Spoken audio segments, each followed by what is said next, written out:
Hello dear students and friends, welcome back to the class. आज हम passive voice में preposition से जुड़े हुए दो बहुत ही इम्पोर्टेंट रूल्स सीखने जा रहे हैं। पहला रूल ये कि ऐसी कौन सी मेन वर्ब्स होती हैं जिनके साथ बाई के अलावा कोई दूसरी प्रीपोजिशन लगाते हैं जब हम सब्जेक्ट को ऑब्जेक्ट की जगह रखते हैं।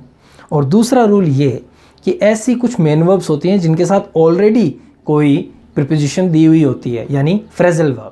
तो ऐसी कोई फ्रेजल वर्ब दी हुई हो तब हम उसका पैसिव वॉइस में क्या करते हैं। दोनों ही बहुत ही इम्पोर्टेंट रूल्स हैं।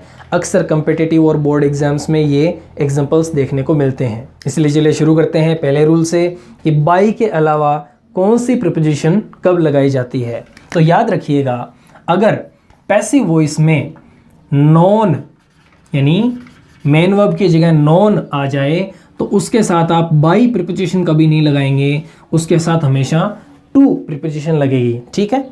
इसी तरह अगर मान लीजिए पैसिव वॉइस में मेन वर्ब की जगह इंटरेस्टेड मेन वर्ब आ जाए तो उसके साथ बाई नहीं लगेगा, उसके साथ हमेशा इन प्रीपोजिशन लगेगी। ठीक है। उसके बाद ऐसे ही मान लीजिए अगर दिया हुआ हो प्लीज्ड, यानी पैसिव वॉइस में मेन वर्ब की जगह आ जाए प्लीज्ड, annoyed, satisfied, अगर ये मेन वर्ब्स आ जाएं तो इसके साथ हमेशा आपको क्या लगानी है, विद प्रीपोजिशन लगानी है। इसी तरह मान लीजिए आ जाए shocked, startled, surprised, alarmed, astonished, amazed, vexed.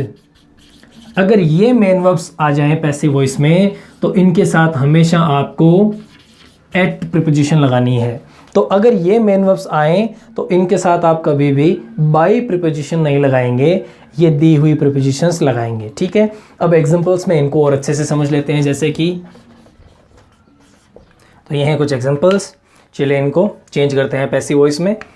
पहला रूल, ऑब्जेक्ट को सब्जेक्ट की जगह लाना, यू को हम यहाँ ले आएंगे। Second rule, helping verb add करना, तो डोंट है प्रेजेंट सिंपल, क्या करते हैं इज आर एम, आर आ जाएगा यू के साथ। फिर देखिए नॉट है तो नॉट यहाँ पर हम साथ में भी जोड़ सकते हैं, अलग भी लिख सकते हैं। फिर ध्यान से देखिए थर्ड फॉर्म, तो नो की थर्ड फॉर्म क्या होती है, नॉन। अब हम क्या करेंगे, इस सब्जेक्ट को ऑब्जेक्ट की जगह लेके जाएंगे। तो जनरली हम बाई प्लस ऑब्जेक्ट लिखते हैं ना, यहाँ पर बाई नहीं लगेगा, नॉन होने की वजह से क्या लगेगा, टू और आई का हो जाएगा मी। बस इसी बात का हमें ध्यान रखना होता है, इन वर्ब्स के साथ में ये प्रीपोजिशंस आती है।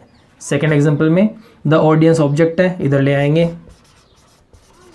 The audience.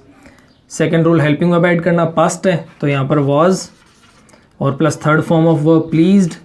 और क्योंकि प्लीज्ड आया है इसलिए क्या लगेगी साथ में प्रीपोजिशन विद, इसलिए विद हर। शी का क्या हो जाएगा हर, लेकिन बाई हर नहीं, प्लीज्ड की वजह से क्या लगेगा विद हर। ठीक है। अगला, द न्यूज़ शॉक्स एवरीवन, तो एवरीवन ऑब्जेक्ट है, इसको हम सब्जेक्ट की जगह ले आएंगे एवरीवन। सेकंड रूल देखिए, shocks present simple, is are am में से एवरीवन के लिए क्या आएगा, इज सिंगुलर है।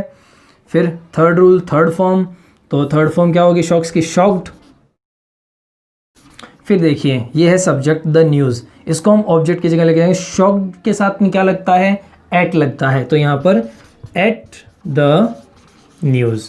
ठीक है, ध्यान में समझ में आ रहा है, एट विद टू, ये क्यों लगे, क्योंकि मेन वर्ब्स ये है। ठीक है ना। इसके बाद में देखिए this book has greatly interested me, पहले ऑब्जेक्ट को सब्जेक्ट की जगह, मी का क्या हो गया आई। उसके बाद में हेल्पिंग वर्ब तो has plus third form present perfect, तो हैज़ या हैव में से ही कुछ लगाएंगे तो आई के साथ आ जाएगा हैव। बीन जोड़ना है, पहले ग्रेटली, जो एडवर्ब जहाँ है वहीं रह जाएगी ग्रेटली, फिर जोड़ दिया हमने बीन। उसके बाद में third rule, third form interested. और उसके बाद में देखिए ये जो सब्जेक्ट है इसको जब हम ऑब्जेक्ट की जगह लेके जाएंगे तो इंटरेस्टेड होने के कारण हम क्या लगाएंगे, इन, बाय नहीं लगाएंगे, in this book, this book. अब इस एग्जांपल को ध्यान से देखिए, व्हाट वेक्सेस हर, इस तरह का एग्जांपल हमने पिछले वीडियो में भी किया था, हु वाला। ये जो हु वाले हैं उसी तरह से होगा, क्योंकि इसमें देखिए ये क्या है, क्वेश्चन वर्ड, उसके बाद में आ गई मेन वर्ब और आ गया ऑब्जेक्ट। इसमें सब्जेक्ट नहीं है तो हु वाले को अकॉर्डिंग करेंगे। पहला रूल, ऑब्जेक्ट को सब्जेक्ट की जगह रखना, तो यहाँ पर हम पहले सब्जेक्ट की जगह बना देंगे। क्यों? पहले हेल्पिंग वर्ब आएगी, उसके पहले क्वेश्चन वर्ड आएगा। उसके बाद सेकंड रूल, वेक्सेस। वेक्स का मतलब होता है किसी को चिढ़ाना, क्रुद्ध करना, तो वेक्सेस यानी प्रेजेंट सिंपल, तो इज आर एम में से एक शी के साथ इज लग गया। थर्ड रूल, थर्ड फॉर्म, तो वेक्स की थर्ड फॉर्म होती है वेक्स्ड, और वेक्स्ड के साथ हम क्या लगाते हैं, एट लगाते हैं। लेकिन अब यहाँ नहीं लगाएंगे क्योंकि यहाँ पर सब्जेक्ट नहीं है, तो इसी क्वेश्चन वर्ड को हम क्या कर देंगे, यहाँ पर एज इट इज लिख के और इसके पहले प्रीपोजिशन लगाएंगे। लेकिन क्या लगाएंगे, at what is she vexed. तो इस तरह से बनता है पैसिव वॉइस। जब ये मेन वर्ब्स दी हुई हो तो हमें उसके बाद में ऑब्जेक्ट के साथ में ये प्रीपोजिशंस लगानी होती हैं। ठीक है, एक बार नोट कर लीजिए। उसके बाद अपन चलते हैं सेकंड रूल की ओर, जिसमें फ्रेजल वर्ब्स दी हुई हो तो उनके साथ दी हुई प्रीपोजिशंस का हम क्या करते हैं। ठीक है, चलिए उसके भी एग्जांपल्स नोट करते हैं। अब इन सभी एग्जांपल्स में देखिए, जो मेन वर्ब्स हैं उनके साथ में ऑलरेडी कोई एक प्रीपोजिशन दी हुई है, जैसे कि laughed at, look after, smiles at, threw stones at, ये threw और at एक साथ आया है। उसके बाद में looking for, तो इन सभी मेन वर्ब्स के साथ में एक ऑलरेडी प्रीपोजिशन दी हुई है। अब इसका पैसिव वॉइस में क्या करना है, इसको हमें मेन वर्ब के हमेशा साथ ही रखना है, और इसके अलावा हमें एप्रोप्रिएट प्रीपोजिशन एक और लगा के ऑब्जेक्ट लिखना है। ठीक है, कैसे, देखिए। पहला रूल, ऑब्जेक्ट को सब्जेक्ट की जगह लाना, तो the old man. Second rule, helping verb लगाना, तो लाफ्ड एट पास्ट है इसलिए वाज या वर, तो ओल्ड मैन के साथ क्या आएगा, वाज या वर में से वाज। उसके बाद थर्ड रूल, थर्ड फॉर्म, तो लाफ्ड की थर्ड फॉर्म लाफ्ड ही होती है। अब लाफ्ड के बाद में जो एट दिया हुआ है ना, ये एज इट इज इसके साथ रहेगा, और उसके बाद में हमें इस सब्जेक्ट को ऑब्जेक्ट की जगह लेके जाना है, तो यहाँ पर हम लगाएंगे बाई और दे का हो जाएगा देम। तो लाफ्ड एट बाई देम। अक्सर बच्चे कंफ्यूज नहीं होते हैं कि एट लगा दिया तो आगे बाई लगाएं कि ना लगाएं। याद रखें, जो फ्रेजल वर्ब्स होती हैं जिनके साथ ऑलरेडी कोई प्रीपोजिशन दी हुई होती है, उस प्रीपोजिशन को हटाते नहीं हैं, वो एज इट इज़ रहती है, और उसके बाद में हम अलग से प्रीपोजिशन लगा के ऑब्जेक्ट लिखते हैं। ठीक है ना। सेकंड एग्जांपल देखिए, योर पेरेंट्स ऑब्जेक्ट है, सब्जेक्ट की जगह आ जाएगा योर पेरेंट्स। ठीक है, उसके बाद में देखिए वर्ब क्या है, शुड लुक आफ्टर। शुड यानी मॉडल है, तो उसका पैसिव वॉइस क्या होगा, शुड बी। कोई भी मॉडल के साथ बी लग जाता है, शुड बी। अब लुक आफ्टर फर्स्ट फॉर्म है, इसकी थर्ड फॉर्म क्या होगी, लुक्ड आफ्टर, और आफ्टर साथ ही रहेगा, लुक्ड आफ्टर। और उसके बाद में यू को यहाँ पर ऑब्जेक्ट बनाएंगे तो बाई लगा के बनाएंगे, बाई यू। ठीक है ना। आगे देखिए, Sita smiles eight Ram, object Ram है, इसको यहाँ ले आएंगे Ram. Second rule, helping verb लगाना, स्माइल्स फिफ्थ फॉर्म है, एस और एस वाली, तो इज आर एम में से इज लग गया, जोड़ना कुछ नहीं है। स्माइल की थर्ड फॉर्म क्या होती है, स्माइल्ड, एट यहीं रहेगा, कहीं नहीं जाएगा, और फिर सीता को ऑब्जेक्ट बनाएंगे बाई सीता। ठीक है, आगे देखिए, the crowds through stones at the police, तो अब यहाँ पर स्टोन्स ऑब्जेक्ट है, इसको इधर ले आएंगे, स्टोन्स, यहाँ पर प्रीपोजिशन और मेन वर्ब के बीच में ऑब्जेक्ट है तो इसको इधर ले आए। अब ये दोनों एक साथ जुड़ गए कि नहीं जुड़ गए, एक साथ है ना, तो ये साथ में ही रहेंगे, अलग नहीं होंगे, इसको हटाएंगे नहीं। स्टोन्स, और यहाँ पर थ्रू सेकंड फॉर्म है तो वाज या वर, स्टोन्स के साथ क्या आएगा, वर, और आगे थर्ड रूल थर्ड फॉर्म, तो थ्रू की थर्ड फॉर्म क्या होती है, थ्रोन, एट यहीं रहेगा, the police as it is रखिए, और उसके बाद में द क्राउड को ऑब्जेक्ट की जगह ले जाएंगे तो बाई द क्राउड। पुलिस को भी आप यहाँ सब्जेक्ट बना सकते हैं, डबल ऑब्जेक्ट्स वाले रूल हमने एक अलग वीडियो में पढ़े थे, है ना। अब ये लास्ट वाला एग्जांपल देखिए कि what are you looking for, आप क्या ढूंढ रहे हो।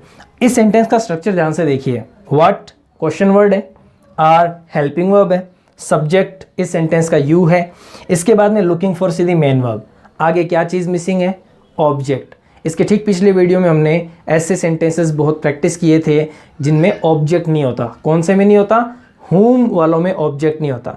तो इस सेंटेंस में ऑब्जेक्ट न होने की वजह से इस सेंटेंस को भी हम whom वालों के अकॉर्डिंग करेंगे। उसमें हम क्या करते हैं, whom को who में चेंज कर देते हैं, लेकिन यहाँ पर तो what है, इसका तो कोई सब्जेक्ट ऑब्जेक्ट फॉर्म होता नहीं है ना, इसलिए क्या करेंगे, इस what को ही एज इट इज़ यहाँ पर सब्जेक्ट मान लेंगे और आगे के बेसिक रूल्स अपने वही रह जाएंगे, सेकंड, थर्ड और फोर्थ रूल। सेकंड रूल क्या है, हेल्पिंग वर्ब लगाना। तो आर लुकिंग यानी टेंस देखिए, प्रेजेंट कंटिन्यूअस, क्या करते हैं, इस आर में से कुछ लगा लेते हैं, तो वाट को सब्जेक्ट मानेंगे तो इज लग जाएगा और जुड़ेगा क्या, बीइंग, क्योंकि यहाँ पर आईएनजी फॉर्म है, बीइंग जुड़ गया। उसके बाद में मेन वर्ब की थर्ड फॉर्म तो लुक्ड और फॉर एज इट इज़ यहाँ रह जाएगा। फिर यहाँ पर बचा सब्जेक्ट यू, इसको ऑब्जेक्ट की जगह ले जाइए बाई यू, ठीक है, और क्वेश्चन मार्क लग जाएगा। इसमें क्या अलग था, इसमें देखो एक तो ऑब्जेक्ट नहीं था, तो ऑब्जेक्ट नहीं होने की वजह से हम ऑब्जेक्ट नहीं है तो सब्जेक्ट किसको बनाएं, हम ऐसे केसेस में क्वेश्चन वर्ड को ही सब्जेक्ट मान लेते हैं। हुम वालों में ऑब्जेक्ट नहीं होता तो हुम को हम हु में बदल देते हैं और उसी को सब्जेक्ट मान लेते हैं।